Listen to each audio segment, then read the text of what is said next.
Exercise as treatment. How can exercise help reverse chronic disease and reduce symptoms? You've probably heard from your doctors and the media that exercise is beneficial to your health. What you might not realize, and what is rarely discussed, is why and how exercise benefits your health. In study after study, exercise has been shown to reverse, prevent, and almost completely eradicate diseases. What about genetic? You may have a family history of certain diseases, like millions of people in the United States and around the world. When you visit the doctor, for example, they will inquire about your family's history of heart disease, cancer, diabetes, and neurological conditions such as Alzheimer's. Many diseases have a genetic component that can make you more susceptible to infection. However, changes in your lifestyle may affect your DNA. You can change your DNA by changing your diet and workout routine. The name of the field is epigenetics. Epigenetics investigates your risk factors and considers how you might change your lifestyle to avoid or significantly reduce your risk of developing the disease. Furthermore, if you already have a health problem, changing your lifestyle and exercising can help you reverse it. Benefits of exercise as cure. Regular physical activity can reduce the risk of death by 40%. Active people in their 80s have a lower risk of death than inactive people in their 60s. Regular physical activity can reduce mortality and the risk of recurrent breast cancer by approximately 50%. Reduce the risk of colon cancer by more than 60%.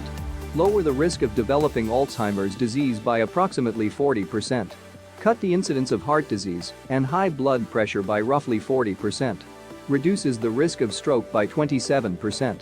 Reduces the risk of developing type 2 diabetes by 58%. Be twice as effective as standard insulin prescription in treating type 2 diabetes and can save $2,250 per person per year when compared to the cost of standard drug treatment. Before we get into how to leverage exercise as medicine, let's go over some of the most common conditions that exercise can help with. Let's take a look at the areas where exercise as medicine is most effective. We'll give a brief description and definition of the condition, followed by a brief example of how exercise can help. Common conditions that exercise can improve. Neurological diseases. Neurological diseases are conditions that affect the brain. Dementia and Parkinson's disease are two examples. There are over 200 different types of dementia, including Alzheimer's and vascular dementia. While much about neurological conditions like dementia remains unknown, scientists do know that there is a direct correlation between exercise and prevention. Vascular dementia is a simple example to consider. This type of dementia is caused by mini-strokes, which are micro-bursts of the circulatory system in the brain. Each mini-stroke inflicts damage. As they accumulate, the damage to your cognitive processes may become more severe. One mini-stroke may not have any noticeable effects, but 10, 20, or 100 will have an impact on thinking, movement, and other areas. Exercise strengthens the vascular system and improves circulation, lowering your risk of developing vascular dementia. There is also a strong link between exercise and the prevention of other types of dementia, such as Alzheimer's. Cancer. Cancer is a group of diseases characterized by uncontrolled cell growth. This often rapid and destructive cell growth wreaks havoc on the surrounding tissues. Cancer cells can then spread throughout the body via the blood and lymph systems. All cancers are caused by a change or mutation in your genetic material, which allows for uncontrolled growth. As you are probably aware, there are hundreds of different types of cancer, ranging from bone cancer to breast cancer, and everything in between. Exercise plays a role in both helping people with cancer live a better life and in preventing certain types of cancer. According to a growing body of evidence, exercise appears to protect against colon cancer, breast cancer, endometrial cancer, and prostate cancer. Cardiovascular diseases. Cardiovascular diseases are illnesses that affect your heart and circulatory system. Cardiovascular diseases and/or conditions include, for example, heart disease, congestive heart failure, high blood pressure, atherosclerosis, and stroke. These problems can be caused by a variety of factors, including food, heredity, and a sedentary lifestyle. Physical inactivity is linked to nearly all cardiovascular diseases. What is the solution? Exercising is a great strategy to keep your heart and circulatory system healthy. Recommendations will be discussed later. For now, remember that regular exercise is one of the best ways to prevent cardiovascular disease if you have a hereditary susceptibility. Psychological. Depression is the simplest and possibly most typical example of a psychological ailment. Anxiety and stress are two other instances. Major depressive disorder affects more than 16.1 million adults in the United States, or roughly 6.7% of the population, according to the Anxiety and Depression Association of America. In many circumstances, exercise has been proved to be an effective treatment and preventative for depression. The theory is that exercise stimulates the release of hormones that may be out of balance in those who are depressed. For a considerable number of individuals, the release of hormones may reduce or eliminate symptoms. And the link between stress and exercise has been extensively researched, with findings indicating that exercise helps the body have a better and less destructive stress response, hence minimizing the negative effects of stress on physical and emotional mental health. Metabolic conditions. Type 2 diabetes, obesity, and hyperlipidemia are examples of metabolic conditions. They are conditions that may have a genetic component, but they can be significantly decreased and even eliminated with a lifestyle change. In general, changing one's lifestyle to reverse, avoid, or eliminate metabolic disorders necessitates both food and physical activity. Both are critical, and exercise has a real and considerable impact on health and longevity. Musculoskeletal conditions. Musculoskeletal conditions affect the bones and connective tissues. Arthritis is a very common musculoskeletal disorder. Osteoporosis and back pain are also included. Preventing or reversing these conditions, like metabolic diseases, often requires a combination of diet and exercise. Strength training to reduce bone loss in those suffering from osteoporosis is one example of how exercise can impact health later in life. Pulmonary conditions. Pulmonary diseases are those that affect the lungs. Pulmonary conditions include COPD, asthma, and cystic fibrosis. Physical activity has been shown to play a significant role in the reduction and management of symptoms in both COPD and asthma patients with proper training and the right type of exercise. These 7 broad categories of health conditions represent the vast majority of the challenges that people all over the country and the world face daily. There is substantial evidence that a regular exercise program can not only help manage the symptoms of a wide range of diseases and health problems, but it can also help prevent them. In many cases, it can reverse the condition, put it into remission, or keep you from ever having to deal with it. Other ailments like IBS, sleeplessness, and hormonal disorders haven't been mentioned yet. They, like so many other health issues, can be improved by sticking to a regular exercise routine. Okay, what is the correct fitness program for me, and how do I get started? You might wonder as you evaluate your health difficulties and those that you may encounter owing to family genetics. That is the question that the rest of this study aims to answer. As with the previous section, we've divided the potential health challenges into 7 basic categories. From there we'll provide examples of what types of exercise might be best for that condition. Why do those exercises work? What to expect from your exercise program. How and when to modify. Contraindications. And we'll include an example workout and workout schedule. What exercise approach is best for you? Neurological diseases. Remember that neurological diseases are those that impact the brain, thus we are primarily discussing dementia. Because there are over 200 different causes of dementia, the exercise method must be adjusted to achieve the optimum benefits. What exercises are most effective in preventing or managing dementia? There is no such thing as a terrible workout method when it comes to neurological diseases and exercise. Cardiovascular exercises, such as jogging, swimming, and walking, are all excellent strategies to boost blood flow and improve brain circulation. Strength training, yoga, gymnastics, boxing, and martial arts are all good for preventing and managing neurological problems because they force your brain and body to form new connections. You force your brain to establish new connections every time you try to learn anything new. What to expect? It is critical to be patient with yourself when learning a new exercise or trying something new. Instead of having performance goals, go into the class or exercise with a desire to learn and have fun. If you're taking your first yoga class, for example, you won't appear as graceful and strong as the instructor. Instead, accept the movement's directives and intentions and do your best. Your body will learn to respond better the more you exercise.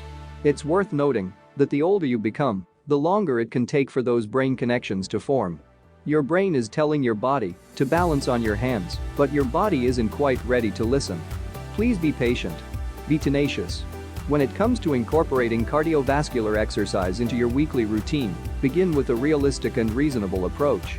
If you are new to cardio exercise or have recently gotten off the couch, it will take some time to get used to it. There is no need to exercise vigorously. Moderate intensity is ideal for neurological benefits. Find a pace at which you can hold a conversation and your breathing is heavier than usual but not stressed. Contraindications and how and when to modify. If you have any concerns about exercising, speak with your doctor. Getting your doctor's approval might help you move forward with confidence. Exercising alone can be dangerous if you or a loved one is suffering from dementia. Exercising with a partner can be a lot more enjoyable, and there's safety in numbers. Consider low-impact exercise such as walking, cycling, or swimming if impact is a problem for your joints. Example workout and workout schedule. Sunday, walk 3 miles. Monday, swim for 20 minutes. Tuesday, yoga. Wednesday, walk 3 miles. Thursday, Zumba. Friday, yoga. Saturday, walk 3 miles. You'll notice that there are no rest days in this example schedule. Rest days aren't necessary unless you're conducting high-intensity workouts or heavy-duty strength training. The goal with neurological diseases is to improve circulation, metabolism, and gain new skills. Walking, swimming, dancing, and yoga are all fantastic ways to achieve these objectives. Remember that this is just an example. If you want to step it up a notch and incorporate strength training or high-intensity activities, go for it. Anything is possible if you put your mind to it. Cancer. Cancer is caused by an overgrowth of cells, which destroys the healthy tissue around them.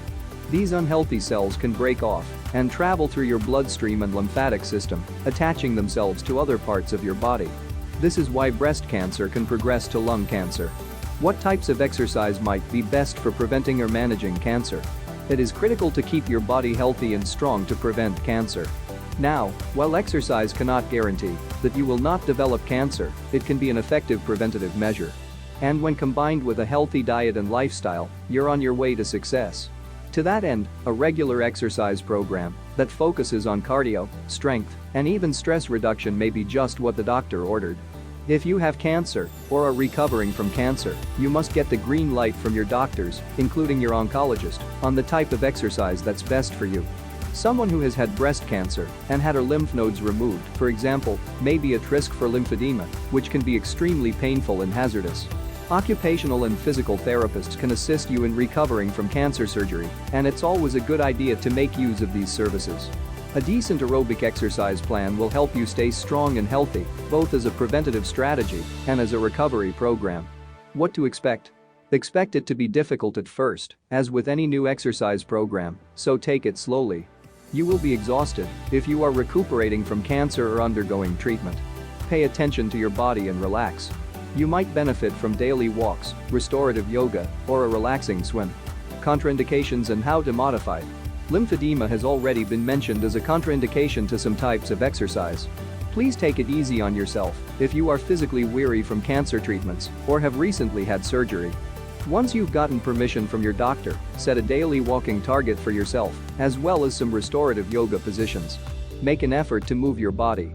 Don't go overboard. Example workout and workout schedule for cancer prevention. Sunday, hike 3 to 5 miles. Monday, strength training. Tuesday, yoga. Wednesday, spin class. Thursday, run 5 miles. Friday, strength training. Saturday, power yoga. A daily walking program is ideal if you are undergoing cancer treatment or recovering from cancer surgery. If your doctor approves, you can do some restorative yoga poses and consult with your physical therapist or occupational therapist for advice on mobility and recovery exercises. Cardiovascular and pulmonary problems. We're combining cardiovascular and pulmonary because they're inextricably linked and have similar approaches. If you have asthma or COPD, make sure you use your prescribed medications, such as your inhaler, before exercising and keep any emergency inhalers with you. What types of exercise might be best for preventing or managing cardio and pulmonary conditions? While cardio exercise, something that raises your heart rate and pumps oxygen through your body, is the go-to for improving your cardio system and preventing disease, stress management exercises are also important. If you are a high-stress person or live a high-stress lifestyle, you should avoid high-intensity exercise and instead focus on moderate-intensity exercises such as jogging, hiking, cycling, dancing, kickboxing, and so on. Yoga, golf, tai chi, and other martial arts may also help with stress management. Contraindications and how to modify. Expect to be out of breath quickly during cardio exercise at first. You could begin with a walking running program. For example, you could walk for 2 minutes and then run for 2 minutes. As your fitness improves, you'll find yourself running more than walking. Again, if you have joint problems, you should choose low-impact exercises. Example workout and workout schedule cardio and/or pulmonary condition. Sunday, walk 5 miles. Monday, treadmill or indoor cycle 30 minutes. Tuesday, yoga. Wednesday, walk run 3 miles. Thursday, yoga. Friday, walk run 3 miles. Saturday, indoor rowing machine or elliptical 30 minutes. What types of exercise might be best for preventing or managing depression, stress, and anxiety or psychological conditions? A good exercise gets your body moving while also being enjoyable. The goal for people suffering from depression and other psychological issues is to determine whether or not there is a hormonal imbalance. It's all about figuring out what works best for you. Some people, for example, may prefer group exercise classes such as CrossFit or kickboxing because they get them out of the house and into the company of others. Someone else is in charge of the class and accountability is straightforward. Others who suffer from anxiety or depression may prefer to exercise alone. Beach body programs, home gym equipment, or simply getting out the door for a bike ride, hike, or run are all excellent ways to get daily exercise. If you are suffering from depression or anxiety, you may want to consult with a specialist first to determine what type of exercise program is best for you. This is because a trainer can help you find your answers faster and hold yourself accountable. It can be difficult to motivate yourself to leave the house, let alone try a variety of new exercises, if you are depressed. A skilled and experienced health coach may also be able to guide you and design a personalized program for you. Strength training, cardiovascular exercise, and stress reduction exercises such as yoga or tai chi may be beneficial to you. Consider starting with stress management exercises and then gradually, once you're beginning to see benefits, broaden your options and try new exercises. Example workout and workout schedule cardio and/or pulmonary condition. Sunday, walk 5 miles. Monday, yoga. Tuesday, bodyweight movements like squats, push-ups, and plank. Wednesday, walk run 3 miles. Thursday, tai chi. Friday, walk run 3 miles. Saturday, bodyweight movements like squats, push-ups, and plank. Metabolic conditions. Metabolic conditions are generally defined as conditions in which the metabolism is out of balance for a variety of reasons. Type I and type 2 diabetes, as well as obesity, are examples of metabolic conditions. The truly wonderful news is that most metabolic conditions can be avoided, if not eliminated, through lifestyle changes. Type I diabetes is unique in that it is an autoimmune disease, but it can be well managed with exercise and a nutritious diet. What types of exercise might be best for preventing or managing metabolic conditions? The harsh reality is that many people who suffer from metabolic conditions simply do not exercise, and any type of exercise is beneficial. So, the first step is to find an exercise program that you will stick with. That being said, high-intensity interval training is a great way to get in shape and improve your metabolic condition. This type of exercise is known for short bursts of high-intensity exercise. A simple example would be a 30-second sprint, followed by a minute of walking, and then another 30-second sprint. Strength training. Muscle is built when you strength train. If you make dietary changes at the same time, you will notice your new muscles more quickly. Strength training is superior to high-intensity and straight cardio because it uses energy differently. And as your muscles repair, you'll continue to burn calories after your strength training session. CrossFit. CrossFit is a program that combines high-intensity interval training, HIIT, with strength training, gymnastics, bodyweight exercises, and other activities. A variety of workouts led by a class trainer can help you get in the best shape of your life. Traditional cardio. There is still something very special about traditional cardio. Raise your heart rate to a moderate level and maintain it there for 20 to 30 minutes or more. Run, swim, ride your bike, dance, box, or do whatever makes you happy.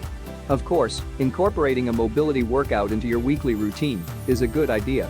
Attend mobility or stretching class, practice yoga, or try Pilates. Contraindications and how to modify. Joint problems are the most common reason for contraindication. Most strength training, CrossFit, and HIIT workouts can be modified to reduce impact and ensure proper movement alignment. In these situations, a good trainer can be extremely beneficial. If you want to embrace traditional cardio, try low-impact exercises like swimming and bicycling. Example workout and workout schedule metabolic condition. Sunday, yoga mobility. Monday, HIIT. Tuesday, strength. Wednesday, cardio. Thursday, strength. Friday, HIIT. Saturday, HIIT. Musculoskeletal conditions. Arthritis and osteoporosis are the two most common musculoskeletal conditions, and there are different approaches for each. What types of exercise might be best for preventing or managing osteoporosis? Strength training has been shown to slow the loss of bone mass. Start strength training right away if osteoporosis runs in your family. This does not imply that you must lift heavy weights. It is possible to exercise with your body weight. Begin with push-ups, sit-ups, squats, lunges, and other basic bodyweight exercises. And, of course, if you want to have some fun with a barbell, go ahead.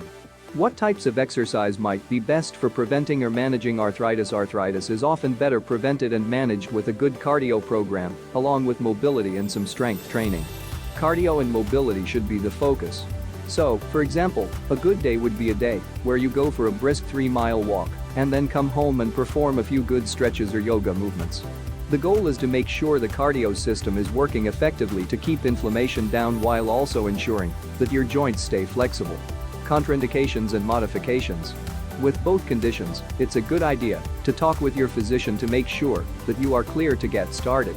Low impact is a good idea for both health challenges, but if you're in prevention mode, then impact isn't something to necessarily worry about. Example: workout and workout schedule. Musculoskeletal condition. Sunday, yoga mobility. Monday, cardio. Tuesday, strength. Wednesday, cardio. Thursday, strength. Friday, yoga mobility. Saturday, cardio.